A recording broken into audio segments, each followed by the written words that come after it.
Praise the lord. ప్రభువునందు నాకు అత్యంత ప్రియులైన ప్రియ సహోదరి సహోదరులైన మీ అందరికీ నా హృదయపూర్వక వందనాలు తెలియజేసుకుంటూ ఉన్నాను. ప్రియులరా, మరి ఈరోజు వాక్య భాగాన్ని మనం ధ్యానం చేసుకుందాం. దయచేసి పరిశుద్ధ గ్రంథంలో నుండి జకర్యా గ్రంథము 5వ అధ్యాయం కొన్ని మాటలు నేను చదువుతూ ఉన్నాను. దయచేసి గమనించండి. నేను మరలా తేరి చూడగా ఎగిరిపోవు పుస్తకము ఒకటి నాకు కనబడెను. నీకేమి కనబడుచున్నదని అతడు నన్ను అడుగగా, నేను 20 మూరల నిడివియు 10 మూరల వెడల్పును గల ఎగిరిపోవు పుస్తకం ఒకటి నాకు కనబడుచున్నదంటిని. అందుకు అతడు నాతో ఇట్లనెను, ఇది భూమి అందంతటి మీదకి బయలు వెళ్ళు శాపమే. దానికి ఒక ప్రక్కన వ్రాసి ఉన్న దానిని బట్టి దొంగిలి వారందరూ కొట్టివేయబడుదురు. రెండవ ప్రక్కన వ్రాసి ఉన్న దానిని బట్టి అప్రమాణికులందరూ కొట్టివేయబడుదురు. ఇదే సైన్యములకు అధిపతి యెహోవా వాక్కు. నేనే దానిని చేయుచున్నాను. అది దొంగల ఇండ్లలోనూ నా నామమును బట్టి అబద్ధ ప్రమాణము చేయువారి ఇండ్లలోనూ ప్రవేశించి వారి ఎండ్లలో ఉండి వాటి దూలములను రాళ్లను నాశనము చేయును. ప్రియులారా, ఈ వాక్య భాగాన్ని జకర్యా గ్రంథము 5వ అధ్యాయము మొదటి 4 వచనాలలో ఉన్న ఈ వాక్య భాగాన్ని ప్రార్థనాపూర్వకంగా మనం ధ్యానం చేద్దాం. పరిశుద్ధాత్మ దేవుని సహాయం వేడుకుందాం. పరిశుద్ధుడు అయిన తండ్రి, మీ వందనాలు. చదవబడిన లేఖనమును విరిచి మాకు వడ్డించండి. నాయనా, నీ వాక్యము వినుచు ఉండగా వినగల చెవిని, గ్రహించగల మనస్సును, లోబడగలిగిన హృదయమును మాకు దయచేయండి. మీ వాక్యపు వెలుగులో మా బహిరంగ రహస్య పాపములు సరిచేసుకుని ఆత్మీయ జీవితంలో మేము బలపడడానికి కృప దయచేయండి. మీరే మాతో మాట్లాడండి, మమ్మల్ని బలపరచండి, స్థిరపరచండి. మీ దాసుని నోటికి మాటలు అందించండి. నీ వాక్యము మాకు నాయనా మరి మమ్మను బ్రతికించేది గనక, మమ్మను బలపరిచేది గనక తండ్రి, నీ వాక్యము చేత మమ్మను పోషించి మా అడుగులను స్థిరపరిచి మా ఆత్మను బలపరచమని యేసు నామమున ప్రార్థించి అడిగి వేడుకుంటున్నాము తండ్రి. ఆమేన్. ప్రియులారా, ప్రస్తుత కాల పరిస్థితుల దృష్ట్యా ఈ వాక్య భాగాన్ని మనం గమనించి చూచినట్లయితే, ఎప్పుడో క్రీస్తుకు పూర్వం 700 సంవత్సరాల క్రిందటే జకర్యా అనేటువంటి ఒక ప్రవక్తకు అనేక దర్శనాలు వచ్చాయి. జకర్యా తన గ్రంథంలో ఆ దర్శనాలన్నిటిని కూడా రాయడం జరిగింది. పాత నిబంధన గ్రంథంలో చిన్న ప్రవక్తల జాబితాలో ఈ జకర్యా ఒకడు. క్రీస్తు పూర్వం 700 సంవత్సరాల కిందుట ఇలాంటి ప్రవచనాలు ఎన్నో జకర్యా ప్రవచించారు. అందులో ఈ ఎగిరిపోవు పుస్తకము అనేటువంటిది ఒకటి. ఎగిరిపోవు పుస్తకం ఏంటి అని మనం ఆలోచిస్తే, నేను మరలా తేరి చూడగా ఎగిరిపోవు పుస్తకము ఒకటి నాకు కనబడెను అంటున్నాడు జకర్యా. అప్పుడు ఒక దూత చెప్తుంది, నీకేమి కనబడుచున్నది అని అడగగా జకర్యా అన్నాడట, అయ్యా, ఎగిరిపోచున్న పుస్తకం కనబడుతుందండి అన్నాడంట. నిజమే, ఆ పుస్తకము 20 మూరల నిడివి 10 మూరలు వెడల్పు ఉందంట. అయితే ఈ పుస్తకం ఏంటండి అయ్యా అని అడిగితే, యెహోవా వాక్ వచ్చింది. ఏమని వచ్చింది యెహోవా వాక్ అంటే, ఇది భూమి అందంతటి మీదికి బయలు వెళ్ళు శాపమే. ఎగిరిపోయే పుస్తకం తాలూకు అర్థం ఏంటంటే, ఇది భూమి అందంతటి మీదకి ప్రవహించే శాపం అండి ఇది అని చెప్పాడంట ఒక ఆయన. అయితే ఇది ఎలాంటి శాపం? ఈ ఎగిరిపో పుస్తకం అనబడిన ఈ శాపం అందరి ఇళ్లలోనికి వెళ్తుంది. భూమి మీద ఉన్న ప్రజలందరి ఇళ్లలోనికి వెళ్తుంది. ఎవరు దొంగిలించే వాళ్ళు ఉన్నారో, ఎవరు అబద్ధికులు ఉన్నారో, ఎవరు అప్రమాణికులు ఉన్నారో, ఎవరు అవినీతి పరులు ఉన్నారో, ఎవరు తిరుగుబాటుదారులు ఉన్నారో, ఎవరు దేవునికి దుఃఖాన్ని ఆయాసాన్ని కలిగించిన పాపాత్ములు దుర్మార్గులు భూమి మీద జీవిస్తున్నారో వాళ్ళందరి మీదకి దేవుడు పంపించే శాపం ఇది అని చెప్పి అన్నాడంట. అంతేగా ఆ ఇళ్లల్లోకి వెళ్ళి ఆ దూలములు రాళ్ళు ఆ ఇల్లును పెల్లంగిస్తాయి అని చెప్పి రాశాడంట. అంటే వాళ్ళ యొక్క జీవనోపాధి, వాళ్ళ ఆర్థిక వ్యవస్థను మొత్తం సమూల నాశనం చేసే శాపం ఇది. ఈ ప్రవచనం ప్రస్తుత కాలానికి ఒక నెరవేర్పుగా దేవుడు నాకు గోచరింపజేశాడు. ప్రియులారా, ప్రస్తుతం ఈ కరోనా వైరస్ రావడం వల్ల భూమి అంతటి మీదకి శాపం వచ్చింది. గొప్ప గొప్ప సంపన్న దేశాలు కుదేలైపోయాయి. ఈ రోజున ఇంకా ఈ లాక్డౌను కొనసాగుతూ ఉంది. పెద్ద పెద్ద ఫ్యాక్టరీలు మూసేశారు, షాపింగ్ మాల్స్ మూసేశారు, అన్ని వ్యాపార సంస్థలు మూసేశారు, గవర్నమెంట్ ఆఫీసులు మూసేశారు. ఎంత ఆదాయం కుదేలైపోయిందో చూడండి. అలాగే వేలాది మంది చచ్చిపోయారు, లక్షలాది మంది చచ్చిపోతున్నారు. లక్షలాది మంది ఈ యొక్క వైరస్ బారిన పడి హాస్పిటల్ పాలైపోయి ఉన్నారు, క్వారంటైన్లో ఉన్నారు, ఐసోలేషన్లో ఉన్నారు.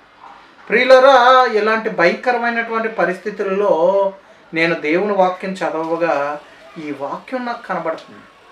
ఈ వాక్యం ఎలా కనబడుతుందంటే, అది 20 మూరలు నిడివి 10 మూరలు వెడల్పు అంటే 20x10 అని ఇలా చూస్తే 21వ శతాబ్దం కనబడుతుంది నాకు. 20 మూరల నిడివి అంటే 2020వ సంవత్సరం కనబడుతుంది. 2020వ సంవత్సరంలో బయలుదేరిన శాపమా ఇది? సైన్యములకు అధిపతి యెహోవా భూమి అంతటి మీదకే పంపించిన శాపమా ఇది అని నాకు అర్థమైంది. ప్రియులారా, ఇది ఎగిరిపోయే శాపం గనక మన ఆస్తి ఎగిరిపోయి, మన ఆరోగ్యం ఎగిరిపోయి, మన ఆయుష్ ఎగిరిపోయి, మన స్నేహితులు ఎగిరిపోయి, మన బంధువులు ఎగిరిపోయి అంత హరించుకుపోయే శాపం ఇది అని దేవుడు నాకు గోచరింపజేశాడు. కనుక ప్రియులారా, మీరు ఆలోచన చేయండి. కొన్ని మాటలు నేను దేవుని వాక్యంలో నుంచి చెప్తాను. ఈ రోజున ఈ వ్యాధి బారిన పడిన వారు వాళ్ళ దగ్గర ఉన్న ఆస్తి వాళ్ళని రక్షించలేకపోతుంది. ఏమండి? సామెతల గ్రంథం 11వ అధ్యాయం 4వ వచనంలో ఉగ్రత దినమందు ఆస్తి అక్కరకు రాదని వాక్యం చెప్తారు. బైబిల్లో మరొక చోట రాయబడింది, ఒకడు సర్వలోకమును సంపాదించుకొని తాను ప్రాణం పోగొట్టుకుంటే వాడికి ఏం ప్రయోజనం అని రాసింది. కాబట్టి ఎలిజబెత్ రాణి, ఇంగ్లాండ్ దేశపు రాణి చచ్చిపోతున్నప్పుడు, ఒరే నన్ను బ్రతికించండి, నా ఆస్తిలో సగం ఇస్తానందంట. ఆవిడ ఆస్తిలో సగం ఇచ్చేసినా సరే ఆమెను 6 నెలలు బ్రతికించమంటే 6 నెలలు కాదు కదా, 6 గంటలు కూడా వైద్యులు బ్రతికించలేకపోయారు. అంచేత మరణం మనిషి మీదకి వచ్చినప్పుడు మన ఆస్తి మనల్ని రక్షించలేదండి. ప్రపంచాన్ని జయించిన అలెగ్జాండర్ చక్రవర్తి ఎంతోమంది వైద్యులు వచ్చి ఆయన ప్రాణాన్ని నిలబెట్టలేకపోయేటప్పటికీ ఆయన ఏమన్నాడో తెలుసా? ఒరే, లోకమంతా సంపాదించేశాను కానీ చాలా చిన్న వయసులో 40-45 సంవత్సరాల మధ్యలో ఈ మలేరియా దోమ కరిసి చచ్చిపోతున్నాను నేను, ఎవరు నన్ను బాగు చేయలేకపోయారు. అందుచేతను వైద్యులు ముందు నడవండి, మేధావులు, రాజ్యాధికారులు, సైన్యాధిపతులు, మంత్రులు అందరూ ముందు నడవండి. బంగారం వెండి వీధుల్లో జల్లుకుంటా వెళ్ళండి. అంతేకాదు, లోకమంతా సంపాదించిన అలెగ్జాండర్ చక్రవర్తి ఒట్టి చేతులు తెలిపోతున్నాడని తెలియడానికి నన్ను బాక్స్లో పెట్టి ఊరేగించినప్పుడు ఈ పక్క ఆ పక్క బాక్స్కి 2 హోల్స్ చేసి నా 2 చేతులు బయట ఉండేలాగా జాగ్రత్త పడాను. అంటే ఈ భూమంతా జయించిన నేను, లోకాలన్నీ జయించిన నేను వట్టి చేతులతో వెళ్ళిపోతున్నానని ప్రపంచం చూడాలి అని చెప్పాడు. కాబట్టి అతను సామాన్యుడైనా, సామంతుడైనా, మహారాజైనా ప్రాణం పోయే గడి వచ్చేసేటప్పటికి, ఆ వ్యాధి, ఆ తెగులు ముంచుకొచ్చేటప్పటికి తన దగ్గర ఉన్న ఆస్తి అంతా కూడా తనను రక్షించలేదండి. అందుకే ఉగ్రత దినమందు ఆస్తి అక్కరకు రాదని వాక్యం చెప్తుంది. ఈ రోజున ఇటలీలో ప్రజలు తమ డబ్బు, డాలర్ నోట్లు, ఆ దేశంలో కరెన్సీ ఏదైతే ఆ నోట్లు రోడ్ల మీద పారబోసేశారండి. ఫొటోస్ వచ్చాయి వాట్సాప్లో, రోడ్ల మీద పారబోసేశారు. అందుకే యెహెజ్కేలు గ్రంథము 17వ అధ్యాయము 9వ వచనంలో తమ వెండిని వీధుల్లో పారబోతారని చెప్పి రాశాడు. యెహెజ్కేలు గ్రంథము 7వ అధ్యాయము 19వ వచనం నేను చదువుతాను, దయచేసి చూడండి. యెహెజ్కేలు గ్రంథము 7వ అధ్యాయము 19వ వచనంలో ఈ మాటలు రాయబడి ఉన్నాయి. నేను చదువుతున్నాను.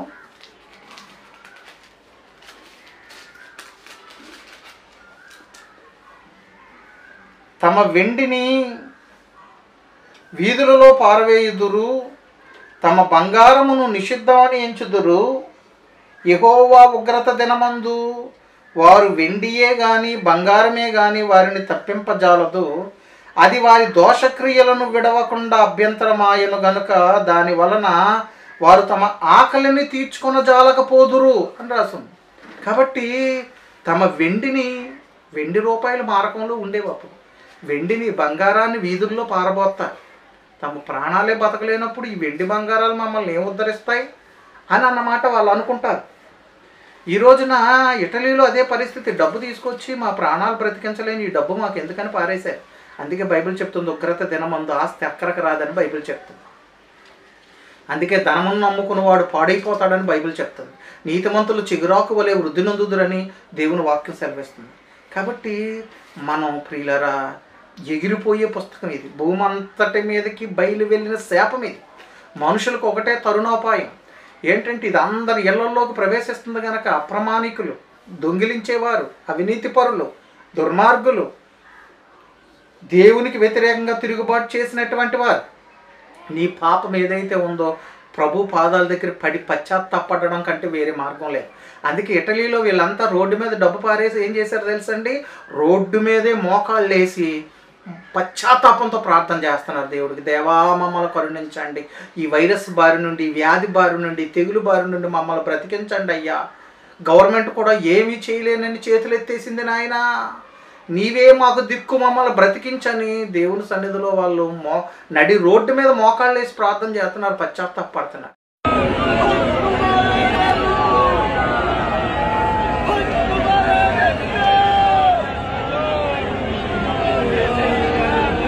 En estos momentos nos encontramos en la Plaza San Martín,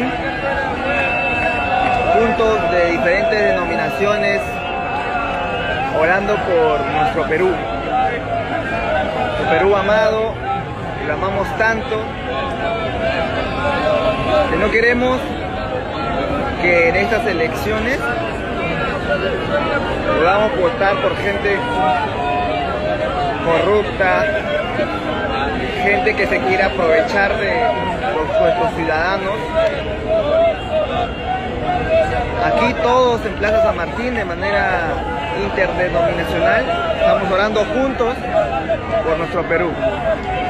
Y no solamente por estas elecciones, sino por nuestras autoridades actuales, para que nuestro Dios Todopoderoso pueda guiarlos, encaminarlos, inspirarlos, para que hagan una buena gestión en este poco tiempo que queda antes de convocar a estas elecciones generales. Te amamos, Perú, por eso oramos por ti. నిజమే, ఒకనొక గడి వస్తుంది, డబ్బే కాదు మన స్నేహితులు మనల్ని వదిలి వెళ్ళిపోతారు. మన భార్య, భర్త, మన బిడ్డలు అందరూ మనల్ని వదిలి వెళ్ళిపోతారు.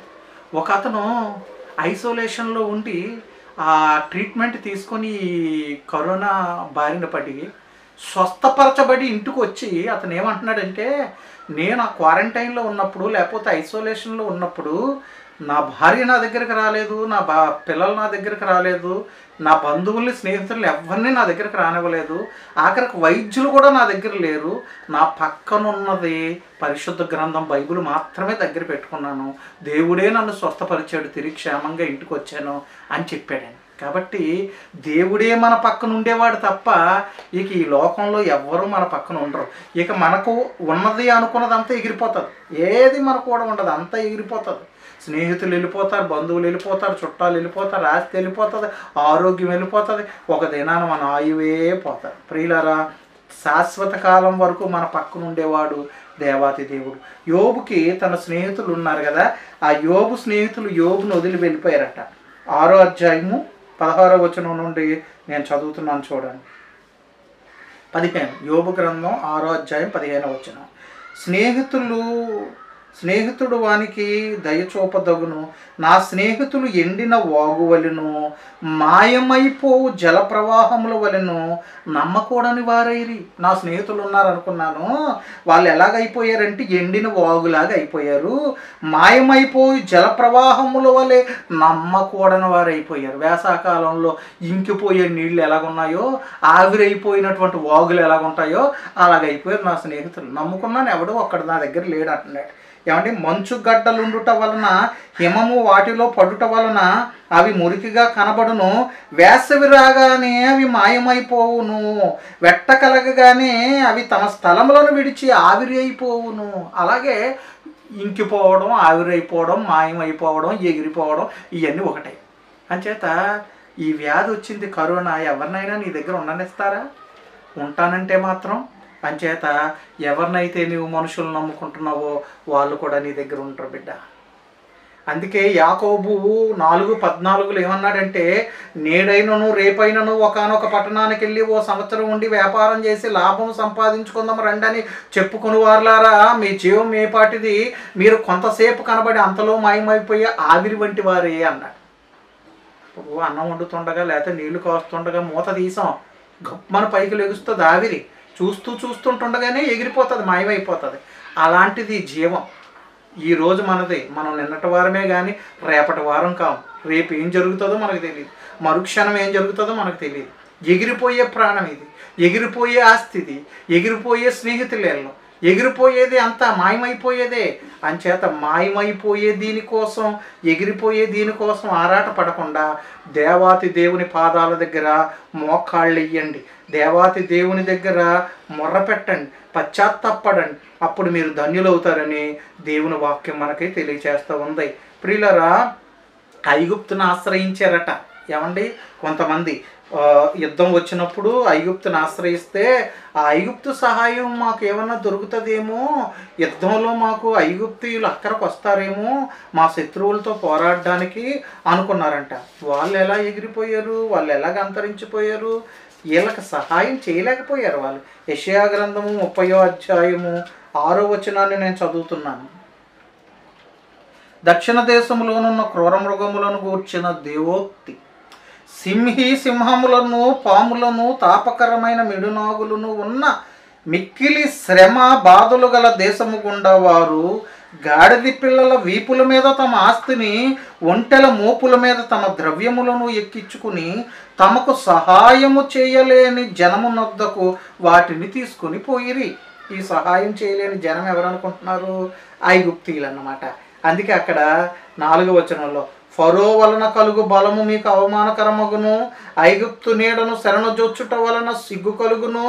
యాకోబు వారి అధిపతులు సోయలోయలో కనబడినప్పుడు, వారు రాయబారులు హనేసులో ప్రవేశించినప్పుడు వారందరూ తమకు అక్కరకు రాక ఏ సహాయమునకైనను ఏ ప్రయోజనకరమునకైనను పనికి రాక సిగ్గును నిందయు కలుగుజేయు ఆ జనుల విషయమై సిగ్గుపడుదురు. అదే ఈరోజు భారతదేశంలోనే రాష్ట్రాల మధ్యలో సరిహద్దులు మూసేశారు, దేశాలకు మధ్యలో సరిహద్దులు మూసేశారు.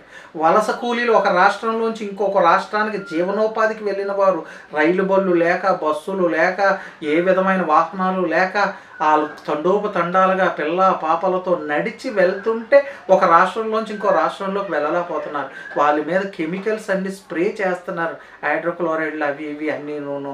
వాళ్ళకి భోజనంకి దిక్కు లేదు, వాళ్ళ దగ్గర డబ్బులు లేవు, ఎలాంటి పరిస్థితుల్లో వాళ్ళు ఉన్నారు. అంచేత ఆ మంత్రులు మమ్మల్ని ఉద్ధరిస్తారు, లేకపోతే ఈ ముఖ్యమంత్రులు మమ్మల్ని ఉద్ధరిస్తారు, లేకపోతే రాజులు మమ్మల్ని కాపాడుతారు అనుకోవడం కూడా ఒకానొక పరిస్థితుల్లో ఎవరు కూడా ఎవరిని కాపాడలేరు. ప్రియులారా, చేయగలిగినంత వాళ్ళు చేయగలుగుతారు, వాళ్ళకు మించింది వాళ్ళు చేయలేరు, గవర్నమెంట్ కూడా. అందుకే మనుషులను నమ్ముకున్నట కంటే యెహోవాను ఆశ్రయించటం మేలు, రాజులను నమ్ముకున్నట కంటే యెహోవాను ఆశ్రయించటం మేలు అని బైబిల్ చెప్తుంది. అందుకే 16వ కీర్తన 2వ చరణంలో, నీవే ప్రభుడవు, నీకంటే నాకు క్షేమాధారం ఏదీ లేదని దేవుని వాక్యం చెప్తుంది. సర్వకాల సర్వావస్థల యందు మానవులందరినీ పోషించేవాడు, మనుషులకు అండగా కొండగా నిలబడేవాడు దేవుడే. అందుకే తల్లి మరిచినా తండ్రి విడిచినా నిన్ను విడవను, నిన్ను ఎడబాయినని వాగ్దానం చేసిన కన్న తండ్రి గొప్ప దేవుడు ఆకాశమందు ఉన్నాడు. పర్వతాలు తొలగినా, మెట్టలు దద్దరిల్లినా నా కృప నిన్ను విడిచిపోదని ప్రభు చెప్పాడు. కాబట్టి ప్రియులారా, ఈ భూమి మీద ఉన్న రాగబంధాలన్నీ తాత్కాలికమే. భార్య అయినా, భర్త అయినా, పిల్లలైనా, తల్లిదండ్రులైనా, లేకపోతే రాజులైనా, స్నేహితులైనా, బంధువులైనా కొంతవరకే. ఒకానొక గడి వస్తుంది, నీ దగ్గరికి ఎవరు ఉండరు, నీ ఒక్కడవే మిగిలిపోతావు. కరోనా వైరస్ వచ్చిన వాడి పరిస్థితి ఏంటి చెప్పండి? వాళ్ళు వాడి దగ్గరికి ఎవరినన్నా వెళ్ళెత్తారా? వాడు ఒక్కడే. కొన్ని దేశాల్లో ఆ శవం కూడా చేతికి అందనివ్వలేదండి, ఆ శవానికి అంత్యక్రియలు చేయడానికి కూడా దారి లేదు, వాళ్ళ ముఖం చూడడానికి కూడా వీల్లేదు. అది ఏదన్నా సరే వేరు చేయొచ్చు మనల్ని మన వాళ్ళని. అంచేత ప్రియులరా, కొంతమంది ఆస్తుల కోసం తల్లిదండ్రులు వదిలేసిన వాళ్ళు ఉన్నారు. కొంతమంది ఆస్తుల కోసం భార్యలను వదిలేసి మళ్ళా పెళ్ళిళ్ళు చేసుకునే వాళ్ళు ఉన్నారు. ఏమండి, కొంత వ్యాధులను బట్టి వాళ్ళకు దూరం అయిపోయిన వాళ్ళు ఉన్నారు. రకరకాల పరిస్థితుల్లో కుటుంబాలు ఈ రోజున భూమి మీద ఉన్నటువంటి ప్రేమ బంధాలు ఎలా ఉన్నాయో మనం చూస్తున్నాం. అందుకే కొరింథీయులకు రాసిన మొదటి పత్రిక 13వ అధ్యాయంలో భాషలైనా నిరర్ధకం అవుతాయి, ప్రవచనాలన్నా నిలిచిపోతాయి, కానీ దేవుని ప్రేమ శాశ్వత కాలం ఉండునని దేవుని వాక్యం చెప్తాడు. యెహోవా ప్రేమట, దేవుని ప్రేమట శాశ్వత కాలం ఉంటుందట. అదే అగాపే ప్రేమ, యేసయ్య ప్రేమ. ఆ ప్రేమ తెలుసుకున్న నాడు మనం అందరం ధన్యులం అవుతాం.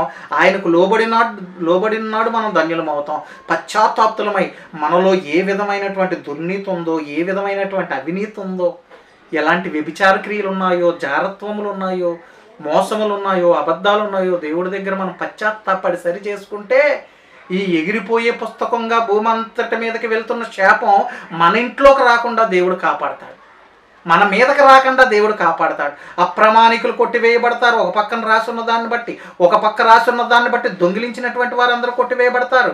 ఇది ప్రతి ఇంట్లోకి వెళ్ళి, ప్రతి దేశంలోకి వెళ్ళి, ప్రతి రాష్ట్రంలోకి వెళ్ళి ఆ ఇంటికి మూలమేదో ఆ దూలాలను, ఆ ఇంటికి మూలమేదో ఆ రాళ్లను, ఆ దేశానికి మూలమేదో, ఆ రాష్ట్రానికి మూలమేదో ఆ ఆర్థిక వ్యవస్థను నాశనం చేస్తుందని ఎగిరిపోయిన పుస్తకం గురించి ఈ యొక్క జకర్యా గ్రంథం 5వ అధ్యాయం 4వ వచనంలో రాసింది. ఇదే సైన్యములకు అధిపతి యెహోవా యెహోవా వాక్కు అని రాయబడి. ఎట్లారా దయచేసి గమనించండి. యెషయా గ్రంథము 51వ అధ్యాయము 6వ వచనాన్ని నేను చదువుతాను, చూడండి. యెషయా గ్రంథము 51వ అధ్యాయము 6వ వచనం దయచేసి చూడండి, దేవుని వాక్యంలో ఉంది. 51:6 పరిశుద్ధ గ్రంథం. ఆకాశం వైపు కన్నులెత్తుడి, క్రింద భూమిని చూడుడి, అంతరిక్షము పొగవలే అంతర్ధానమగును, భూమి వస్త్రము వలె పాతగిల్లిపోవును, అందులో నివాసులను అట్టువలనే చనిపోదురు. చూసారా, ఒకానొక దినం వస్తుంది, ఉగ్రత దినం. అంతరిక్షమే ఎగిరిపోతుందట, భూమి మాయమైపోతుందట. ఏమండి, ఎంత ఘోరమైనటువంటి పరిస్థితి.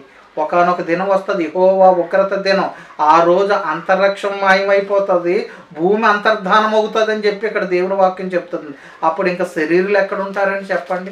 బహు తొందరలోనే ఇలాంటి శ్రమలన్నీ భూమి మీదకి రాబోతూ ఉన్నాయి.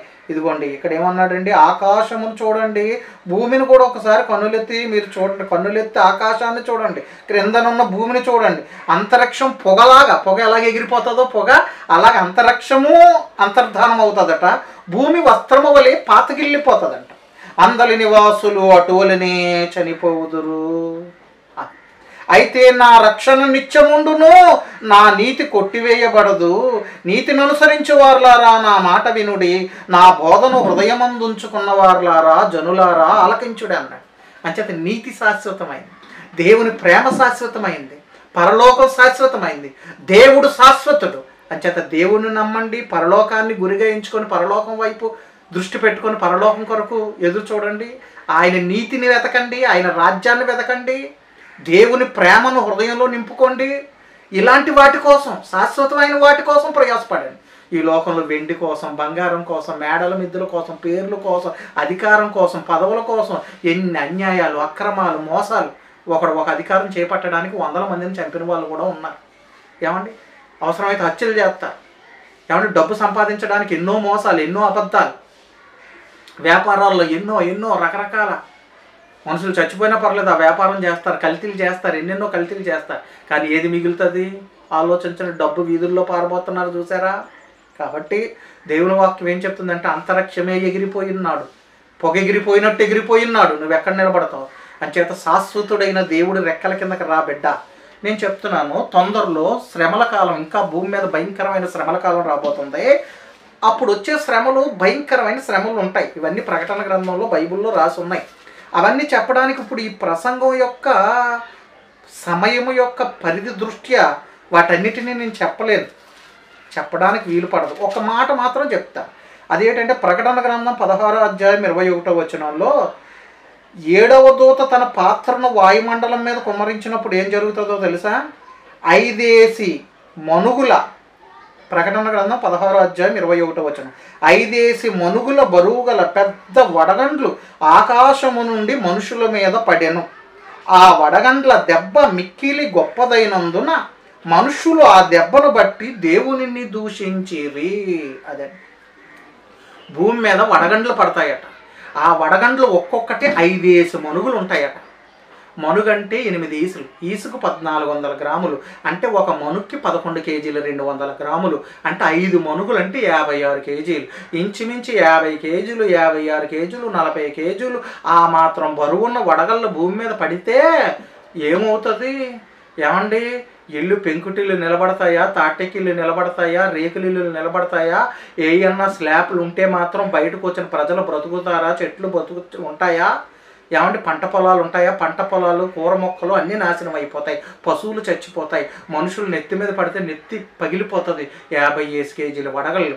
ఈ భయంకరమైనటువంటి శ్రమకు అప్పుడు కూడా ప్రజలు పశ్చాత్తాపడి ప్రభువుని వెతకడం, దేవుడి దగ్గర తమ పాపాలు ఒప్పుకోవడం కాదు, దేవుణ్ణి దూషిస్తారట మళ్ళీని. ఇప్పుడు కూడా చూడండి, ఇంత భయంకరంగా లాక్డౌన్ అయ్యి ఎవడింట్లో వాడు ఉండండిరా అంటే వాళ్ళకి ఎలాగుందంటే, కొంతమందికి సినిమాలు చూడడం, ఇంకా టీవీల్లో రకరకాలుగా వేరే ఎక్కడైనా మందు అమ్మితే తెచ్చుకొని తాగడం, బిర్యానీలు వండుకోవడం, లేకపోతే హౌసీలు ఆడుకోవడం, పేకాట్లు ఆడుకోవడం, రహస్యంగా ఈ పల్లెటూళ్ళల్లో కోడిపందాలు ఆడుకోవడం, ఎలాగుందో వరుస చూడండి. ఇంత ఉగ్రత వచ్చింది బాబోయ్.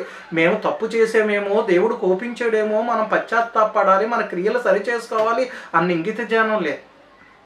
పొద్దున మాటలు ఏదో కాయగూరలకు వెళ్ళండి అని కొద్దిగా టైం ఇస్తే, నిత్యావసర వస్తువులు తెచ్చుకోండి అని కొద్దిగా టైం ఇస్తే, ఎవడో ఇంట్లో ఒకడు వెళ్ళి గబుక్కుని తెచ్చుకోవడం, నోటికి ఏదో మాస్క్ పెట్టుకొని, ఏమంటే చేతులు గ్లౌస్ వేసుకొని, ఎవరిని తాకకుండా సామాజిక దూరం పాటించి డిస్టెన్స్ తెచ్చుకొని, ఎందుకంటే ఒకటి వల్ల ఒకటికి ఈ వ్యాధి వ్యాపించేసి అనేక మంది చచ్చిపోవడానికి కారకుడు అవుతున్నావు కదా.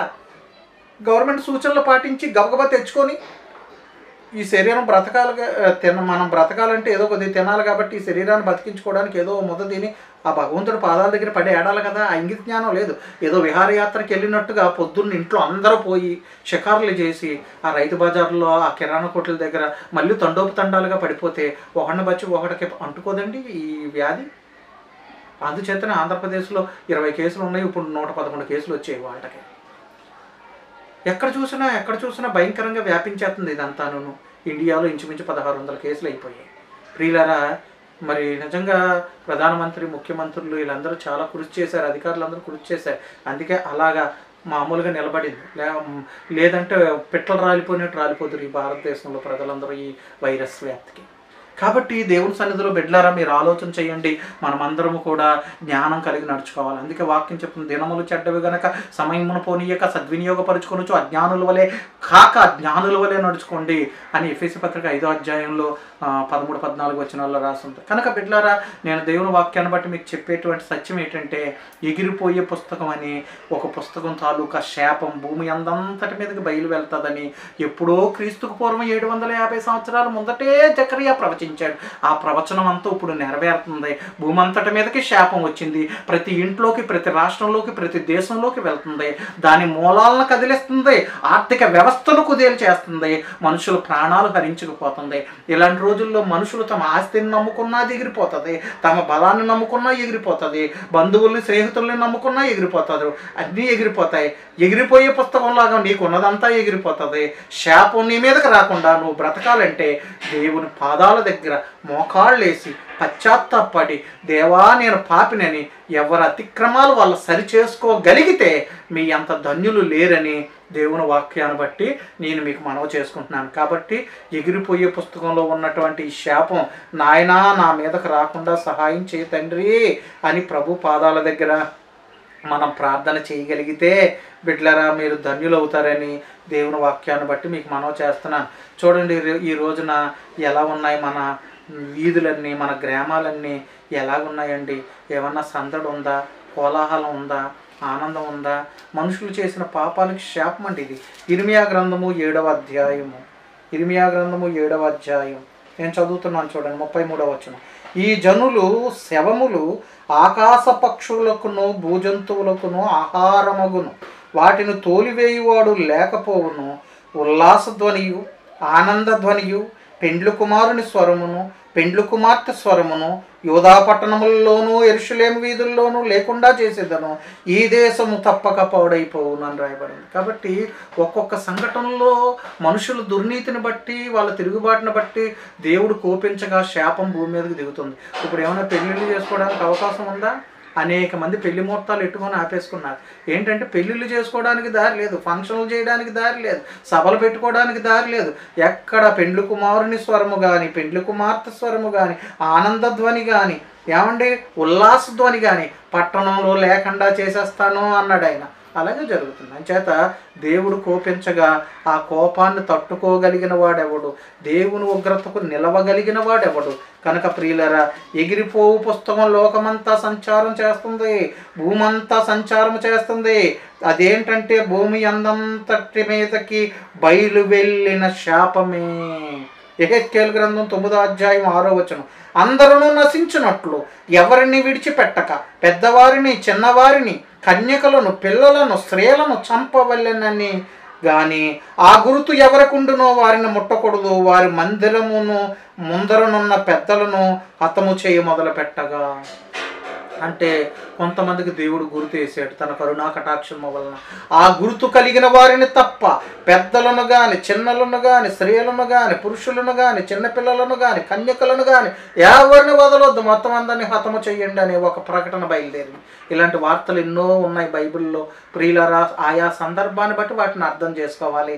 ఏ సమయంలో ఏదొస్తుందో అన్వయించుకోవాలి. కానీ ఎందుకు ఈ విషయాలు చదువుతున్నానంటే ఎగిరిపో పుస్తకం లాంటి శాపం భూమి మీదకి తిరుగుతుంది కనుక నీవు దేవుని వైపుకి తిరిగినట్లయితే తప్పనిసరిగా నీవు ఈరోజు కటాక్షించబడతావు. నేను చివరిలో ఒక మాట చెప్తాను. దినవృత్తాంతాల గ్రంథంలో రాసింది 2 దినవృత్తాంతాల 30వ అధ్యాయంలో, మీరు ఆయన వైపు తిరిగిన ఎడల ఆయన మీ యందు ప్రసన్నుడగును అనే మాట రాయబడింది. కనుక మీరు ఎప్పుడైనా మనమందరము ప్రభు వైపుకి తిరిగి, దేవా నేను పాపినయ్యా, నువ్వు పరిశుద్ధ దేవుడు తండ్రి, నా కోసం నా పాపముల కోసం రక్తం చెందించేవు నాయన, నీ రక్తమున నా దోషములెల్లా కడగండి, నా పాపమెల్లా పరిహరించండి, నా బాల్య పాపాలు క్షమించండి, నా యవ్వన పాపాలు క్షమించండి నాయన, తెలిసి తెలియక అజ్ఞానము చేత నేను చేసిన అజ్ఞాన కృతములు స్వయంకృతాపరాధములు అన్నిటినీ మన్నించండి అయ్యా. నా తలంపుల వల్ల కానీ నా చూపుల వల్ల కానీ నా మాటల వల్ల కానీ నా క్రియల వల్ల కానీ నా నడక వల్ల కానీ పడక వల్ల కానీ అయ్యా జరిగిన ప్రతి పొరపాటును మన్నించండి, నేను ఎవరికీ కీడు చేయకుండా కాచి కాపాడండి అని దేవుడి దగ్గర పశ్చాత్తాపడి ప్రభు పాదాలు పట్టుకుందాం.